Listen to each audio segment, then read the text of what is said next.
Saya mengingatkan ini Polri ya, jangan mengintervensi pekerjaan pengacara.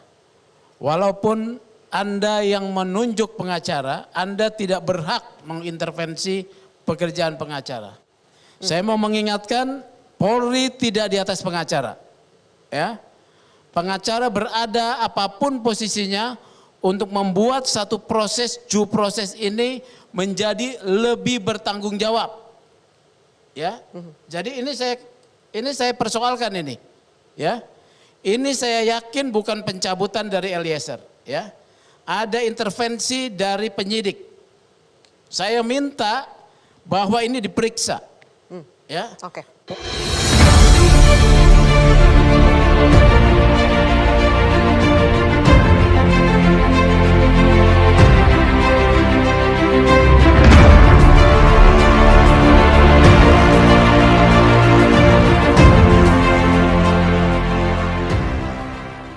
Penyidik bahwa dia akan menyampaikan secara jujur tentang kejadian itu.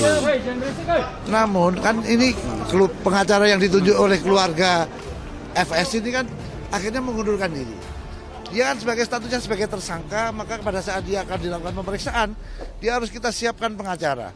Nah, pengacara yang baru datang ini tiba-tiba seolah-olah dia yang bekerja sampaikan informasi kepada publik, kan nggak fair itu. Ya. Kalau dia mengaku tiba-tiba ada yang meminta. Bukan karena pengacara itu dia mengaku. Karena apa yang dilakukan oleh penyidik, apa yang dilakukan oleh tim sus, menyampaikan kepada dia, kasih orang tuanya didatangkan, adalah upaya untuk adalah upaya membuat dia untuk tergugah, bahwa ancaman hukumannya cukup berat, jadi jangan tanggung sendiri, sehingga dia secara sadar membuat pengakuan. Nah, jadi jangan orang tiba-tiba ditunjuk sebagai pengacara untuk mendampingi pemeriksaan, terus dia ngoceh di luar, seolah-olah pekerjaan dia. Ini kan nggak fair, gitu ya Mbak? Ya, ini harus dibacakan, kalau nggak ini. Sampai ke alasannya boleh dibacakan? Dengan ini saya selaku pemberi kuasa menyatakan mencabut kuasa tersebut terhitung sejak tanggal surat ini ditandatangani. Dengan pencabutan surat kuasa ini, maka surat kuasa tertanggal 8 Agustus 2022 sudah tidak berlaku dan tidak dapat dipergunakan. Ya, dari kantor Law Office Delhi Payumara, cepat aja saya bicara cepat ya. Singkat ya Bang. Dengan pencabutan surat kuasa ini, maka surat kuasa tanggal 6 Agustus 2022 sudah tidak berlaku dan tidak dapat dipergunakan lagi, dan karenanya advokat dan konsultan hukum pada kantor Law Office Delhi Payumara dan Burhanuddin Associate Konselor Atlau tidak lagi memiliki hak dan kewenangan untuk melakukan tindakan hukum dalam hal yang sebagaimana tercantum di dalam pemberian kuasa tersebut. Surat pencabutan ini saya buat dalam keadaan sadar dan tanpa ada paksaan dari pihak manapun.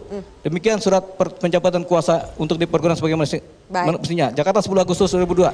Richard Eliezer Pudihang Lumiu. Saya terhadap pengacara berarti tidak didampingi pengacara sekarang statusnya. Tanggapan dari IPW?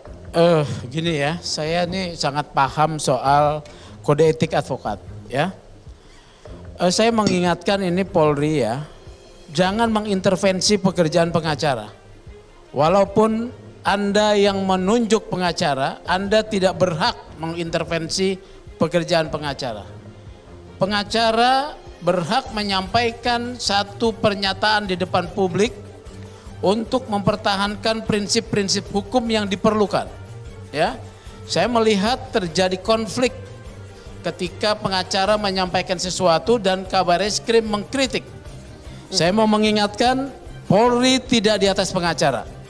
Ya, pengacara berada apapun posisinya untuk membuat institusi Polri terus disandra. Bentuk penyidik tim independen, libatkan Angkatan Darat, Laut dan Udara, kemudian libatkan PPATK, libatkan Jaksa Agung dan Polri, dan penyidik independensi lainnya, baik dari NGO maupun dari yang lainnya, supaya terang masalah ini. Karena saya bilang, kalau saya penyidiknya ini, saya jamin setengah hari beres dari tanggal 8 ya. Tetapi di tanggal 8 ini sudah dipermainkan terus, dibungkam dari tanggal 8 baru dibuka tanggal 11, 4 hari dibungkam. Apakah ini akan membuat kita bisa percaya bahwa Polri memiliki motif betul-betul untuk bisa mengungkap apa yang terjadi sesungguhnya, atau masih ada sesuatu yang akan disembunyikan? Bagaimana nanti juga LPSK dengan tidak adanya kuasa hukum dari Eliezer, apakah masih bisa memberikan justice kolaborator dan melindungi Richard Eliezer? Kami akan